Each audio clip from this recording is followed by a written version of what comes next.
What is going on, everybody? This is going to be a video response to the YouTuber Shokio. I've been a long-time subscriber of Shokio's. I now usually like most of his videos, but one of the most recent videos that he made talking about how he feels that this gaming generation is the worst gaming generation. He said a lot of things in that video that I vehemently disagree with, and I disagree with how he presented some of the things he said in the video. Now, I'm not going to go over every single thing that he said in the video, otherwise we would be here all day. I'm going to try to summarize it as best as I can, so alright, let's get into it. The main issue I had with Shokio's video is that he said that it is a fact that this gaming generation is the worst. Not his opinion, that it's a fact that this is the worst. And if you feel otherwise, then you must have either started gaming this gen or last gen and that you're just flat out wrong. Well, dude, I've been gaming since the late 80s. I started on the NES. And I feel that this gaming generation is actually a good gaming generation. And I'm going to go over examples why that is in this video. And you seem to have this issue differentiating between opinion and fact. And it's not just on this particular statement that you made. It's on other statements that you made. Like when you talked about how games from the previous gens are better than the sequels that they got in this gen. Like you said Uncharted 2 was better than 4. Well, I happen to agree with that. I feel that Uncharted 2 is better than Uncharted 4. But if someone feels that Uncharted 4 is better than 2, I'm not going to tell them that they're wrong. I'm not going to tell them that they're ignorant. And I'm not going to assume that they just started gaming just recently. Now, we can go back and forth on both games and list the pros and cons of each game, but I would never tell someone that they're wrong for liking Uncharted 4 over 2. Because that, dude, is an ignorant statement to make. You want to say that people, if they like this gen the most, and they're being ignorant. No. Statements like that you made in this video are the actual ignorant statements. You also said in the video that you feel that this gen is, quote, creatively bankrupt outside of indie games, and that no games this gen are really that impactful, at least compared to their previous releases in previous gens. Now, once again, that is your opinion. If you really haven't seen many games this generation outside of indie games that have really impacted you that much, then that's you. I'm not going to call you ignorant or stupid for thinking that. However, there are other people that have different mindsets. There are other people that have played some of these games that have come out this gen and that have impacted them. And once again, you have to look at the context, because context is king. And you have to take into account that there are younger gamers that are playing games right now. And some of these newer games, like say the new God of War or Horizon Zero Dawn and other games, had the same impact on them as games that you played when you were younger. That doesn't mean that just because you are not getting the same impact from these games, that doesn't mean that this gen sucks. That's what you're not understanding. And another thing, since you mentioned indie games, guess what we didn't have in previous generations? Before last generation, we did not have indie games. We did not have indie developers. So, since you love indie games so much, since they're creative to you, and they've impacted you, you're not making the previous generations look that good. Because the indie games didn't exist back then. See, that's one of the reasons why gaming right now is great. Because not only do we have these big AAA studios making games, they could be hit or miss, we also have independent studios making games. So we have a lot of choices. Choices that we did not have in previous generations. So you actually scored a point for this generation by saying that. And you probably didn't even really realize that, to be honest. Another point you made in the video was that this generation sucks because 2 out of the 3 systems failed. and that one system was just so far ahead of the others in terms of sales and reception. Well, if this generation sucks because of that, then you would also have to admit that the NES generation sucked as well, because the NES was so far ahead of its competition back then that most people didn't even know that the other consoles existed. No one knew that Sega had the Megadrive. No one knew that Atari still had a console on the market, because Nintendo pretty much just left them in the dust with the NES. So, are you going to admit that the NES generation sucked? I had this hunch that you don't particularly agree with that, because you said that this generation is the worst. Now let's look at another generation. Let's look at the PS2, Xbox, GameCube generation. The PS2 was so far ahead of the GameCube and the original Xbox in sales. But the original Xbox and the GameCube were still quality consoles that had a good library. And you yourself admitted that they had a good library as well. Well, I can make the argument that the Wii U, the Switch, and even the Xbox One have quality games in their library. Now, true, the Xbox One doesn't have a lot of exclusives. As a matter of fact, it barely has any at all. You could probably count them on one hand at this point. But it's still a competent gaming machine. And so is the Switch.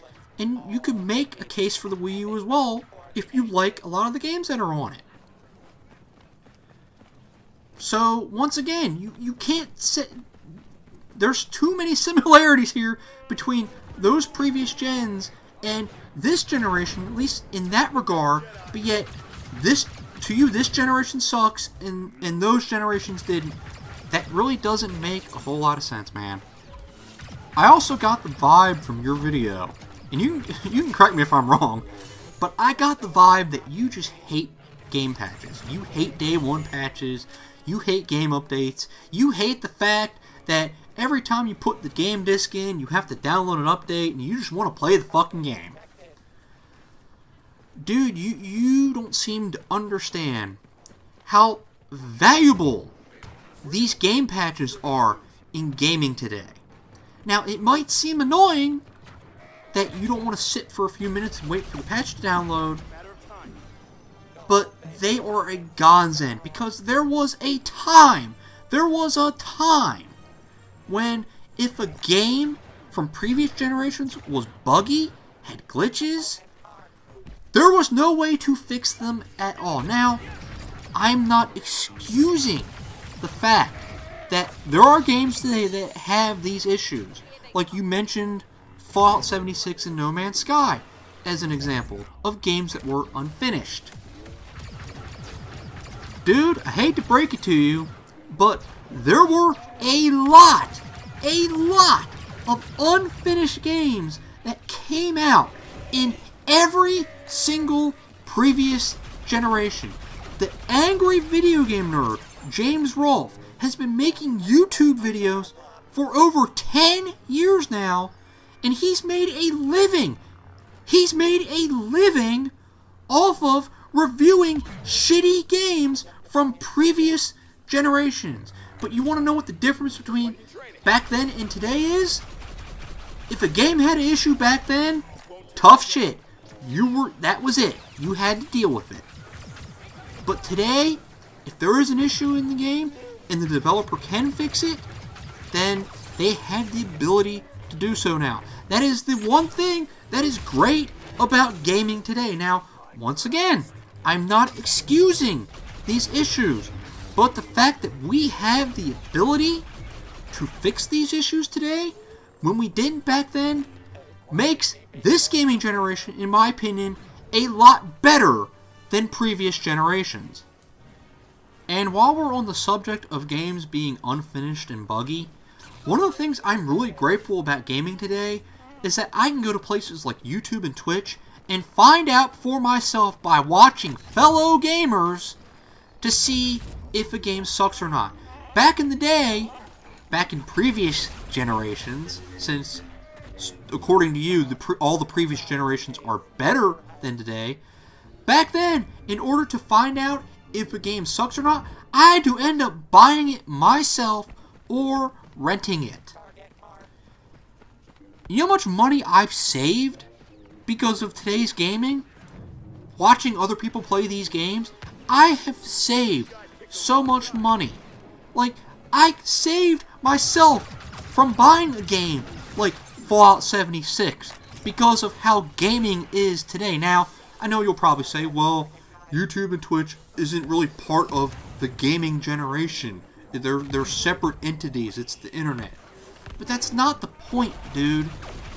The gaming generation is gaming as a whole in regards to today and the tools that we have at our disposal. In the early days, we had magazines, but magazines came out a month or two later after the game released. And you can only get so much by reading the magazines. I would rather much watch the game and see it with my own two eyes to see if the game sucks or not. So, that's one thing I'm really grateful about today's gaming over previous generations.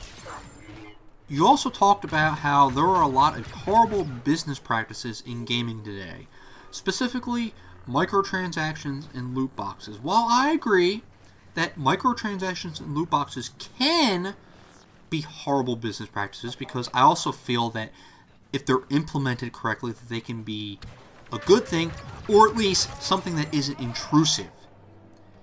You want to know what the absolute worst business practice is in gaming? When a game is unplayable and unfinished, as we talked about earlier. And once again, there were a lot of those games that were released in previous generations. I can ignore microtransactions and loot boxes for the most part if the game is still fucking playable. If the game isn't playable, then nothing else freaking matters. And you also talked about how Battlefront 2, Star Wars Battlefront 2, was EA, quote, going ham. Now, I'm not going to go on a big rant here defending Battlefront 2. I just want to know, whether it's Shokio if he watches this video or anyone else watching this video, why is Battlefront 2 the go-to example for every time you want to talk about EA's horrible business practices? I want to know, because I've never been given a straight answer. There have been games that came out before and after Battlefront 2 where EA had worse business practices. Anyone remember online passes when EA was trying to combat GameStop in used games? How if you wanted to play online, you had to download an online pass, and if you bought the game used, you had to spend $10 to play online? You remember that? That was one of the worst things EA has ever done. Yet somehow, Battlefront 2 is worse than that. I don't get it. And just weeks before Battlefront 2 launched, EA released a Need for Speed game. I don't remember exactly what it was called, but it had loot boxes, microtransactions, and a season pass.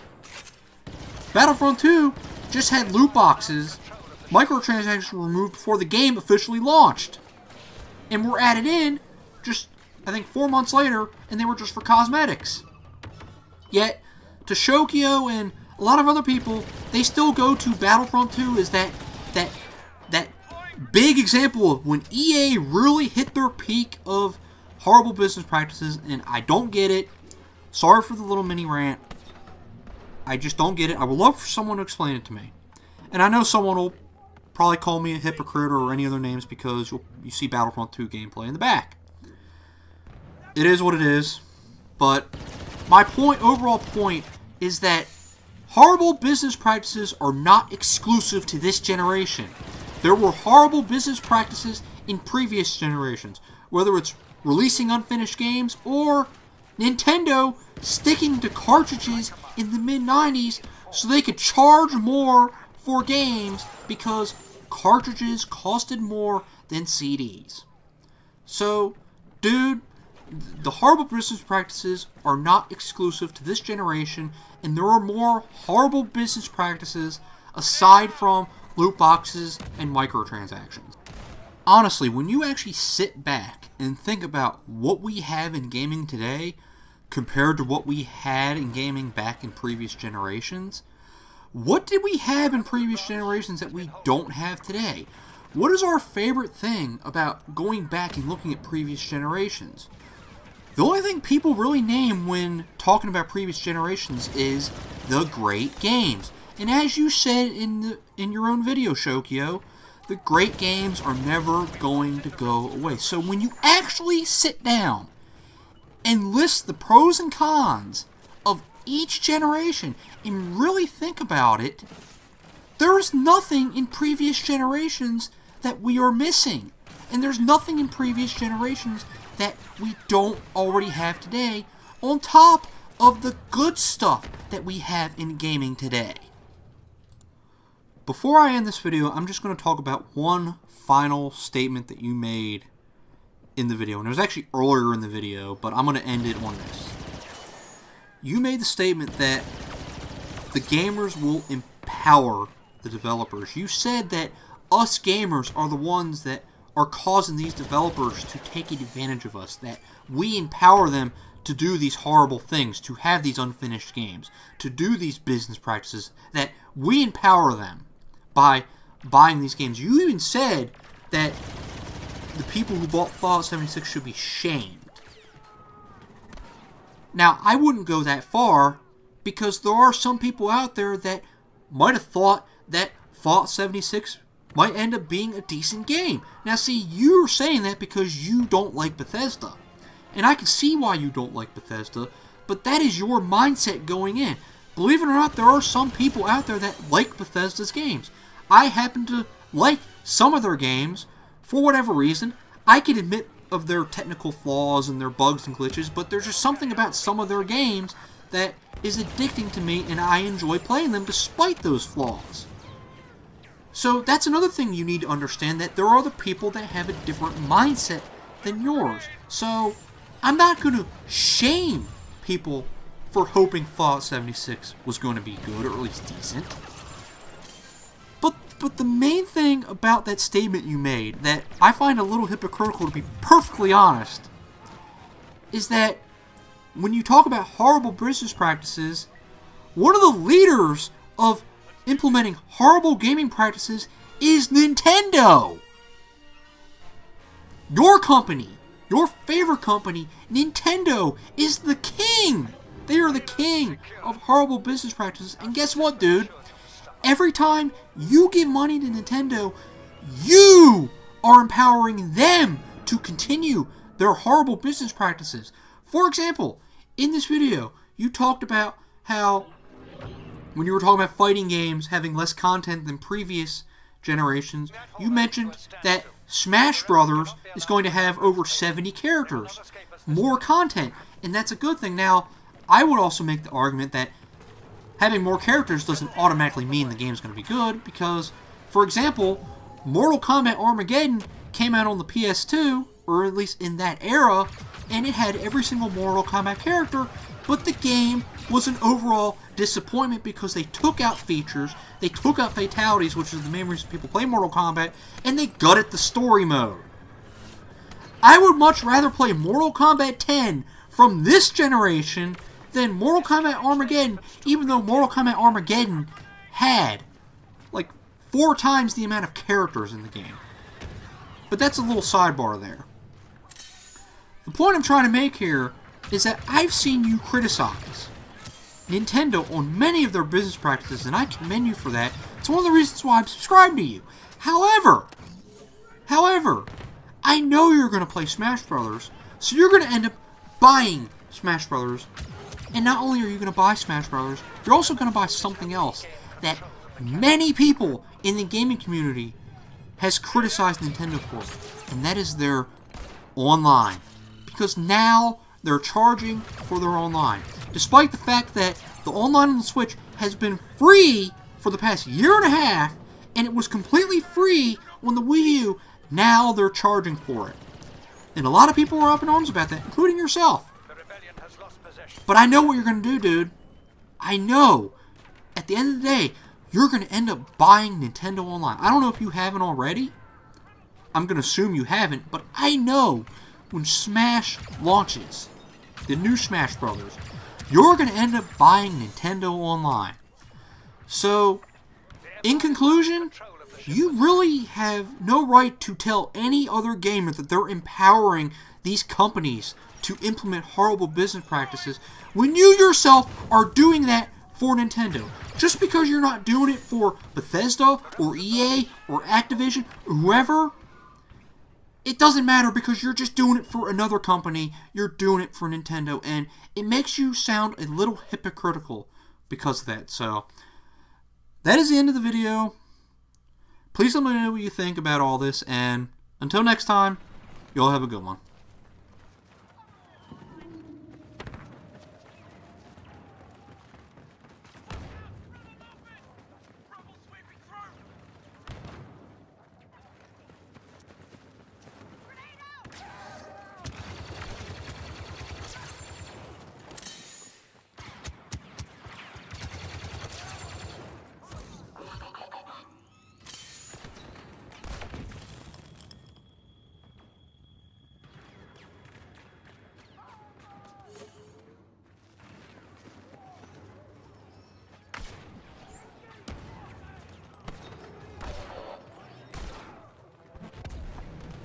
Rebel carrier moving once again.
I'm ready to go.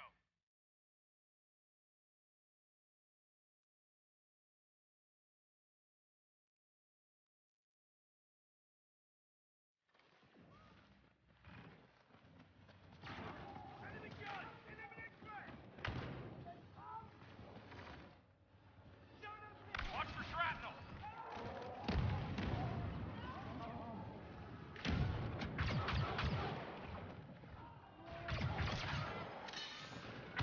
We stop their shipment.